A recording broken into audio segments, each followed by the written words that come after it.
नमस्कार दोस्तों, मैं हूं निखिल और आप देख रहे हैं बस्टी टेक। दोस्तों, कंप्यूटर में RAM one of the fastest memory होती है जो बहुत तेजी से आपकी कंप्यूटर में डेटा को प्रोसेस करती है। हालांकि ऐसा नहीं है कि सिर्फ रैम ही फास्टेस्ट मेमोरी होती है, रैम से भी फास्टेस्ट मेमोरी कंप्यूटर में अवेलेबल होती है। उनके बारे में हम बाद में डिस्कस करेंगे, लेकिन आज जो प्रोसेस मैं आपको इस वीडियो में बताने वाला हूं वो बहुत ही इंटरेस्टिंग है और मजेदार है। और इस प्रोसेस में मैं आपको बताऊंगा कि कैसे आप अपने कंप्यूटर में और अपने कंप्यूटर की रैम का कुछ हिस्सा एक डिस्क में बदल सकते हैं और फिर उस डिस्क का यूज आप कोई एप्लीकेशन, सॉफ्टवेयर, गेम या फिर कोई भी अपना टास्क रन करने के लिए, प्रोसेस करने के लिए कर सकते हैं। और चूंकि रैम एक one of the fastest memory है, आपके सिस्टम में लगी हार्ड ड्राइव और एसएसडी से भी तेज, तो जब भी आप इस रैम से बनी डिस्क में कोई टास्क रन करेंगे या फिर इस रैम से बनी डिस्क को आप रन करेंगे तो बहुत तेजी से वो डेटा प्रोसेस होगा, वो प्रोसेस रन होगा। कुल मिलाकर आसान भाषा में मैं आपको कहूं कि रैम को एज हार्ड डिस्क यूज करने वाले हैं आज इस वीडियो में हम। तो कैसे, चलो प्रोसेस बताता हूं आपको, फिर क्या क्या आप यूज ले सकते हैं इस प्रोसेस का वो भी आपको बताऊंगा। तो बस वीडियो आपको एंड तक देखना और पूरे प्रोसेस को आपको फॉलो करना है। अगर आप रैम को एज डिस्क यूज करना चाह रहे हैं, कोई काम है ऐसा है जो आप अपने सिस्टम में यूज नहीं कर पा रहे क्योंकि स्लो है, तो रैम को एज डिस्क बनाकर आप फास्ट यूज काम को कर सकते हैं, लगभग 15 से 20 गुना तेजी से।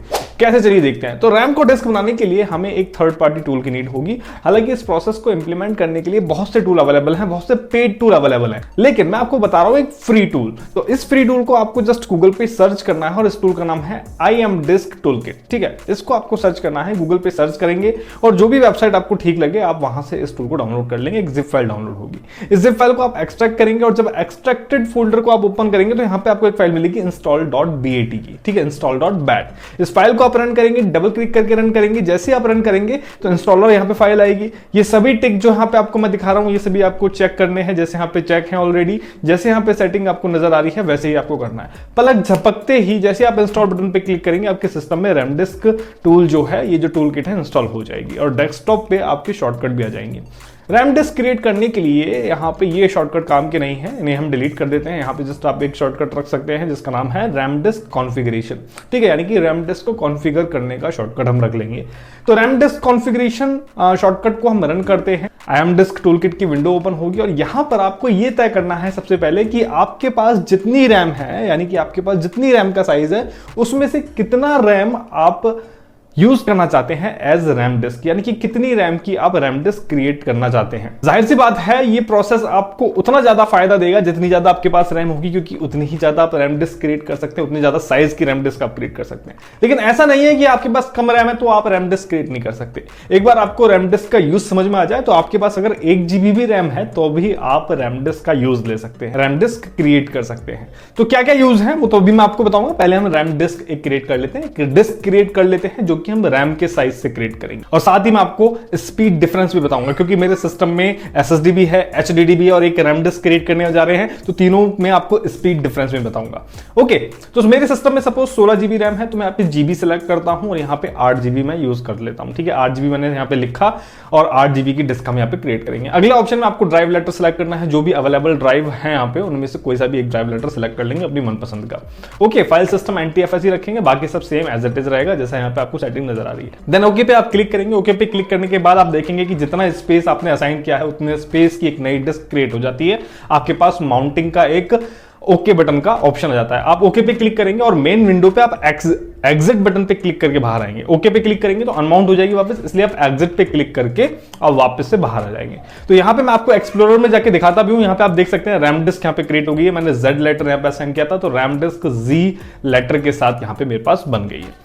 ओके, तो डिस्क बन गई है। चलो अब मैं आपको दिखाता हूं यहां पे स्पीड डिफरेंस, क्योंकि मेरे सिस्टम में SSD भी है, HDD भी है और रैम डिस्क यहां पे एक नई डिस्क क्रिएट हो गई है। तो अगर हमें पता लग जाता है कि हाँ ठीक है किस डिस्क की स्पीड ज्यादा है तो उस डिस्क में हम अपना टास्क परफॉर्म करके उस टास्क को तेजी से आगे बढ़ सकते हैं, आगे बढ़ा सकते हैं। ओके, तो चलो इसके लिए मैं एक टूल डाउनलोड कर लेता हूं जिससे कि इजीली स्पीड आपको नजर आ जाएगी। तो एक क्रिस्टल डिस्क मार्क का एक टूल आता है, गूगल पे सर्च करके आप डाउनलोड कर सकते हैं। मैंने इसको डाउनलोड कर लिया है, इसकी जिप फाइल मैंने डाउनलोड कर लिया। पोर्टेबल टूल होता है, 64 बिट मेरा सिस्टम है तो मेरा 64 के हिसाब से मैं यहाँ पे रन कर लेता हूं। तो मैं इसकी जो 3 तीन विंडो हैं वो अलग अलग यहाँ पे ओपन कर लेता हूं, क्योंकि मैं तीन विंडो में तीन अलग अलग ड्राइव्स, तीन अलग अलग डिस्क का टेस्ट यहाँ पे आपको दिखाऊंगा। तो एक एसएसडी आप देख सकते हैं एक्सप्लोरर में, ये जो सी ड्राइव है मेरी एसएसडी है, बाकी DEF ये मेरी एक HDD के पार्टीशन है, और ये जो Z एक पार्टीशन यहाँ पे आप देख रहे हैं ये मेरी रैम डिस्क है। ठीक है, तो यहाँ पे मैं तीन इंटरफेस ओपन कर लेता हूँ क्रिस्टल डिस्क मार्क के, तीन बार क्लिक करके डबल क्लिक करके, तो तीनों को मैंने अलग अलग विंडो यहाँ पे ओपन कर लिए। ठीक है, एक में मैं सिलेक्ट करता हूं अपनी SSD, और एक में सिलेक्ट करता हूं HDD की ड्राइव D, और एक में सिलेक्ट करता हूं ड्राइव Z, ठीक है, जो कि रैम डिस्क है। तीनों को सिलेक्ट करने के बाद जब मैंने यहां पे रन किया टूल को, तो आप देख सकते हैं रिजल्ट।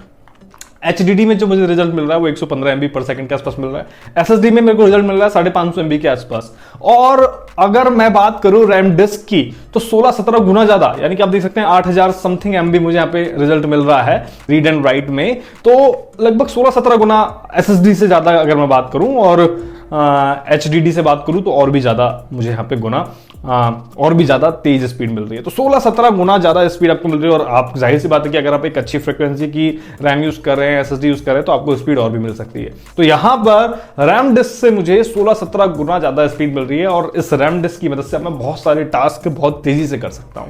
कैसे, अब वो समझते हैं, और कहां कहां पर हम इस रैम डिस्क का यूज ले सकते हैं, ये जानना हमारे लिए बहुत जरूरी है। लेकिन उससे पहले, सबसे पहले आपको रैम को टेक्निकली समझ लेना चाहिए, क्योंकि रैम काम कैसे करती है आप सभी को पता होगा, बचपन से पढ़ते आ रहे होंगे आप ये, कि रैम एक वॉलेटाइल मेमोरी है। ठीक है, यानी कि एक इलेक्ट्रिकली एक्टिव मेमोरी है। जब तक आपका सिस्टम ऑन रहेगा, रैम के अंदर जो डेटा है वो आपको शो होगा। जैसे ही आपका सिस्टम ऑफ होगा, रैम का जो डेटा है वो फ्लश हो जाता है। तो यहां पर भी सेम कॉन्सेप्ट काम करेगा। रैम डिस्क है, इसका मतलब नहीं कि हमने इसको एक हार्ड डिस्क बना लिया है। रैम डिस्क है, वॉलेटाइल नेचर की है।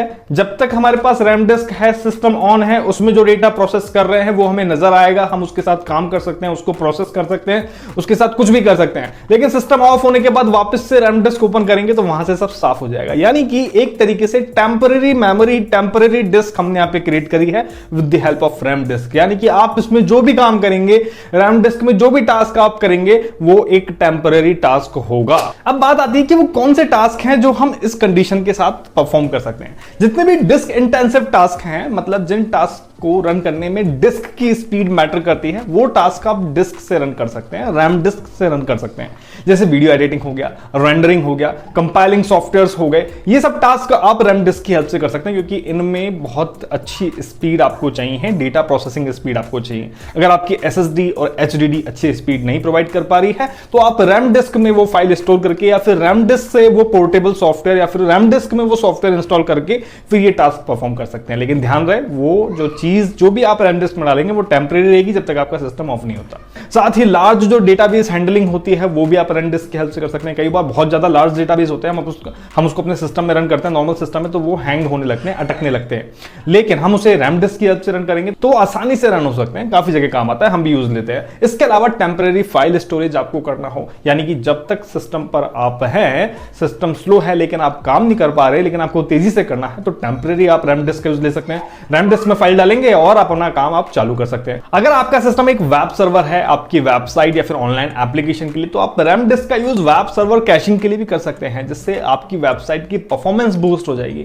हाँ, एक और यूज, सॉफ्टवेयर और एप्लीकेशन टेस्टिंग के लिए भी आप इसका यूज ले सकते हैं। आपको अगर कोई सॉफ्टवेयर टेस्ट करना है तो आप जस्ट रैम डिस्क में डालिए, उसको इंस्टॉल कीजिए रैम डिस्क में ही, तो आप वो बहुत फास्टली, बहुत तरीके से आप उसको, बहुत सही तरीके से आप उसको टेस्ट कर सकते हैं। और ये भी एक क्रूशियल टास्क होता है, क्योंकि ये भी आपकी बहुत सारी मेमोरी कंज्यूम करते हैं। नॉर्मल हार्ड ड्राइव में आप मूवी रन करते हैं, कई बार अटकती है, अच्छी क्वालिटी की मूवी अगर आप रन करते हैं अटकती है, लेकिन रैम डिस्क में आप ट्रांसफर करके और फिर रैम डिस्क से आप उसको चलाते हैं तो फिर नहीं अटकेगी, आसानी से आप उसको रन कर सकते हैं। क्योंकि रैम डिस्क एक वॉलेटाइल मेमोरी है और सिस्टम ऑफ होते ही सारा डेटा रैम डिस्क का गायब हो जाता है, तो आप सिक्योरिटी कंसर्न्स की वजह से भी रैम डिस्क का यूज ले सकते हैं, रैम डिस्क को काम में ले सकते हैं। काफी सारे टास्क ऐसे होते हैं जिनको आप अपने सिस्टम में सेव नहीं रख सकते, आप नहीं चाहते कि वो आपके सिस्टम में सेव रहे, तो आप उसको रैम डिस्क में परफॉर्म कर सकते हैं और अपना टास्क कंप्लीट करके जैसे सिस्टम ऑफ करेंगे वो ऑटोमेटिकली फ्लश हो जाएगा। अगर आप एक ऑनलाइन मल्टीप्लेयर गेम खेलते हैं या फिर सिंगल प्लेयर भी गेम खेलते हैं, सिस्टम अच्छी परफॉर्मेंस प्रॉपर तरीके से नहीं दे पा रहा है, रैम आपके पास सफिशिएंट है, तो आप उसमें से रैम डिस्क बना सकते हैं और अच्छी परफॉर्मेंस के साथ गेम खेल सकते हैं। क्योंकि रैम डिस्क से तो आपको आपके नॉर्मल सिस्टम से 10 से 20 गुना ज्यादा स्पीड मिलने वाली है। ऐसे बहुत से और भी टास्क है जिनका यूज करके आप कम से कम 15-20 गुना ज्यादा तेज स्पीड से उन टास्क को परफॉर्म कर सकते हैं with the help of RAM disk. आशा करता हूं कि आप कोई ना कोई तरीका या फिर कोई ना कोई यूज रैम डिस्क से निकाल ही लेंगे, क्योंकि एक अच्छा प्रोसेस है आपके कोई ना कोई टास्क को स्पीडी परफॉर्म करने का। तो आशा करता हूं कि वीडियो आप में से काफी सारे लोगों के लिए आज भी हेल्पफुल रहेगा और कुछ लोगों के लिए आज नहीं तो कभी ना कभी हेल्पफुल रहेगा। जानकारी हमारे पास होनी चाहिए। वीडियो अच्छा लगा हो तो लाइक कीजिएगा, शेयर जरूर करें। मैं मिलता हूं नेक्स्ट वीडियो में नई जानकारी के साथ। तब तक के लिए धन्यवाद। जय हिंद।